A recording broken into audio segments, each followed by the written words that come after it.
truly, truly, it is with great honor and privilege to say that Dr. John DeMartini will be in our book, Real Men Are Aware, launching September 5th with his wisdom and his expertise and just everything that he brings to the table that true men do bring. And of course, he is one of the main architects and cast members of our Art of Manifestation film, also debuting at the Toronto Film Festival on September 5th. So it is just great to have you here, Dr. John DeMartini, the icon himself. Welcome, welcome.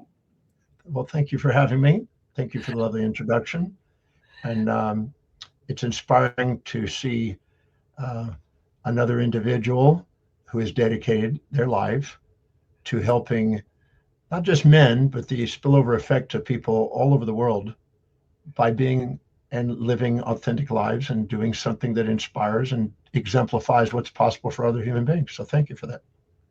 Oh, and no wonder you are the Art of Manifestation. That was just a gooey throwback is what I'm going to say about that. So Dr. John, I just would love for our audience to just get to know a bit, because I do know tidbits of, there's a lot of reasons that you shouldn't have had a DC after your name and all of those things that you went through. Please tell us a bit about you and your story before we go into what you're going to bring to our book, The Real Men Are Aware. I would love to know your story. Well, I'll have to be brief on that. I was born in Houston, Texas in 1954. I will be 72 coming up in November. Okay, guess what? I'm just going to say 72 meets 72. And I was born with my arm and leg in a deformed position, and I had a speech impediment. I wasn't making sounds properly. I was told in first grade I would probably never be able to read, write, or communicate effectively, or never amount to anything or go very far in life by my first grade teacher. I ended up making it through school by asking smart kids questions. I'm kind of known for questions today. I left home at 13, became a street kid till 18. Wanted to pick up surfing, so Texas wasn't a surf capital, so I moved to hitchhiked to California when I was 14, and then off to Mexico, and then to Hawaii when I was 15. Nearly died at 17 on a big wave. I was a big wave rider, and that led me to a little recovery and to a health food store and to a yoga class where I met Paul C. Bragg. And well, Paul Bragg in one night, 1 hour, inspired me to believe in a presentation and a meditation. He inspired me to believe that maybe I could overcome my learning problems and someday be able to read and communicate effectively. I never thought that would happen until that night. I was going to be a surfer on the North Shore and make surfboards. So my life changed that night. I had a vision of what I wanted to do. I've been working on that vision 54 years. And, you stay with something long enough, eventually people die out and you end up somewhere. You just got to stay with it. Isn't that the truth? That reminds me of what my youngest son said to me when I ended up being number 18th in the nation on Olympic distance triathlete competition, nationals. Okay. And he said, I just showed up, Mom, to see if there were more than 18 there. Well, I have been on a relentless pursuit of how to maximize human awareness and potential, to help people evolve consciousness, and to self-actualize and master their lives in each of the areas of life. I have been on that mission all these years, and I basically research, write, travel, and teach. I've delegated everything else away. I don't do anything else. I just travel on my ship around the world and teach, research, and write, and invest.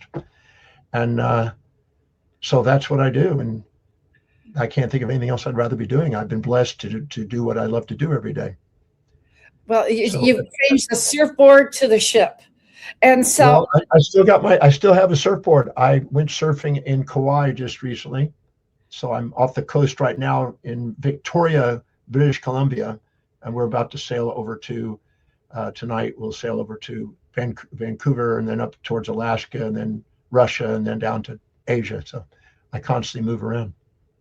oh my goodness, and the moving, you might as well keep on the move, and it's truly inspiring. And I just want to give a big shout out again to Harrison Klein. He certainly is one of a kind, Harrison Klein. I can see why you two are kind of like peas and carrots in so many ways. And when he just asked me, he said, "Jody, would you like to have uh, John DeMartini in your Real Men Are Aware book?" I'm going, "Oh yeah, that's easy. That was an easy yes." And so thank you for saying yes to being in our book. Thank you for being the A-lister that you are. We intend to sell a hell of a lot of books because we have a hell of a lot of men that need to step up with. I said the same thing, that we need a hell of a lot of women that are in their power. We just need a hell of a lot, don't we? And so I would love to just say for this next these next 10 minutes, just give us whatever is inspired in your consciousness. Okay. And by the way, there's some Bragg's apple cider vinegar in this mason jar right now too. So nothing like it. But I would just love for you to be your inspiring self, a message to men everywhere, what it means to be an awakened, conscious male. And I will say this is Dr. John DeMartini Unleashed. The next 9 or 10 minutes is yours, my friend. Okay. Well, thank you. So, hi, everyone. Very often, we compare ourselves to other people and put people on pedestals or pits instead of putting people in our hearts. When we put them on pits, we tend to minimize ourselves and create an imposter syndrome. When we put them when we put them on pedestals, we do that. When we put them in pits, we tend to exaggerate ourselves and create the imposter syndrome. When we put them in our hearts, our authentic self comes to the surface. The magnificence of who we truly are is far greater than any fantasies or distortions or exaggerations or minimizations of who you are.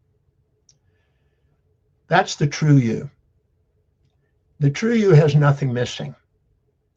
I've said for decades, at the level of your most authentic self, what the theologians call the soul, nothing's missing in you.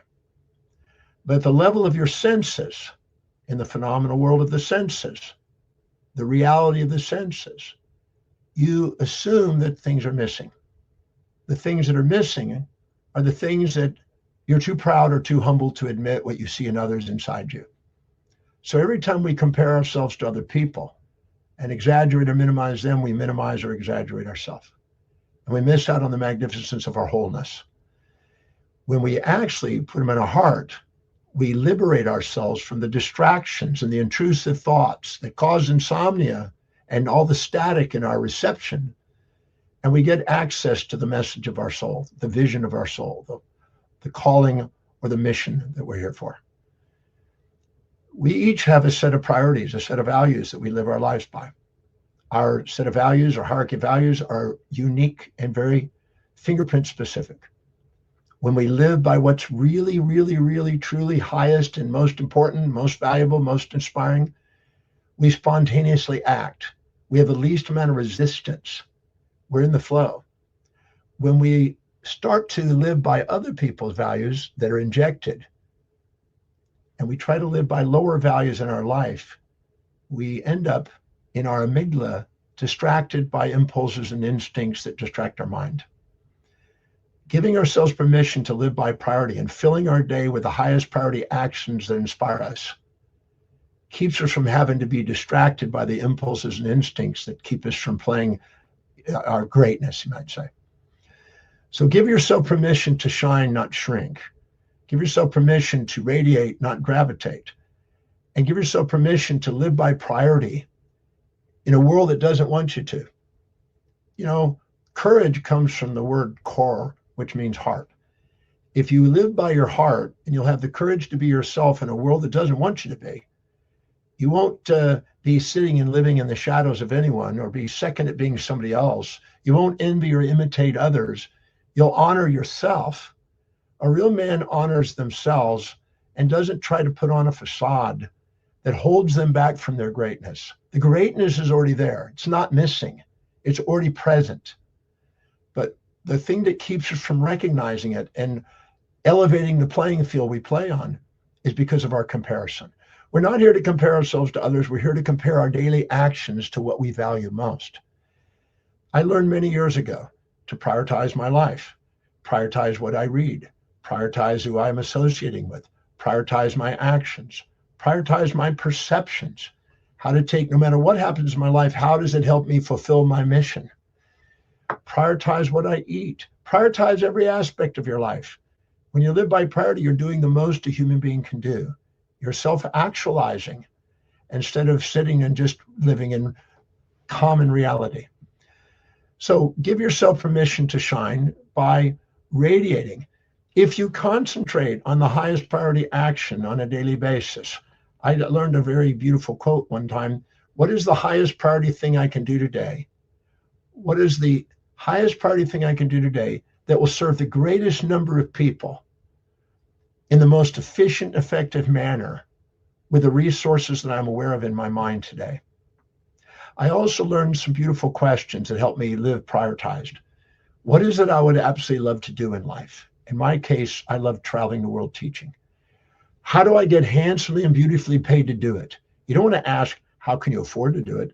You'll pay to go and do what you love instead of getting paid to do what you love. Otherwise, you'll have a Monday morning blue, a Wednesday hump day, a thank God it's Friday, and a week friggin' end instead of an inspired life. You'll have a quiet life of desperation. So how do I get handsomely and beautifully paid to do exactly what I would love to do? What are the highest priority actions I can do today to make that real? What obstacles might I run into and how do I solve them in advance? What worked, what didn't work today? Metric it. If it's something really valuable to you, you'll metric it to keep records. How do I do it more effectively and efficiently tomorrow? And how did, no matter what happened today, how did it help me get one step closer to my objective? Because we have the ability to have control over our perception, decisions, and actions. We don't have to be a victim of history. We can be a master of destiny by asking, how did whatever happened today, how did it help me fulfill my mission? So life is on the way and in the flow instead of in the way. If you give yourself permission to live by priority, your ontological identity, your teleological purpose, your epistemological area of expertise, all revolves around what you value most. So by prioritizing your life and liberating yourself from the lower priority things through delegating to others who would love to do what you want to delegate, so they're inspired and you help other people get what they want, so you get more of what you want. You honor the empowerment that you have as a man or as a human being, and you give yourself permission to exemplify what's possible for others. Albert Einstein taught me when I was 18, not literally, but in through his book, that the greatest teacher is exemplification.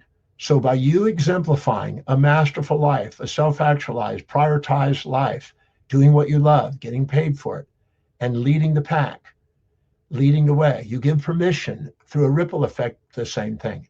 And whenever you're living congruently, people, places, things, ideas in life manifest around you that's congruent with what you have. You become synchronous like The Secret, and you end up manifesting your manifestation of your heart into the world. And there's nothing greater that we can do than to live by our heart, by priority, on a daily basis, and self-actualize our lives. We give permission for everyone else to do the same.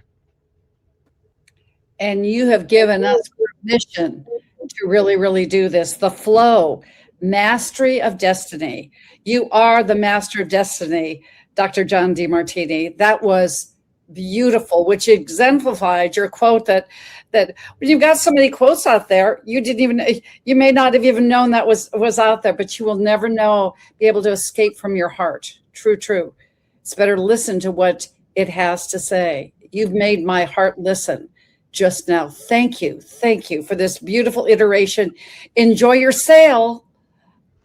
down through Asia, and we can hardly wait to read these amazingness, which is you, inside these words in your 10 pages of your chapter. Thank you for being aware. Thank you for being a part of Real Men Are Aware, because you truly are a conscious male.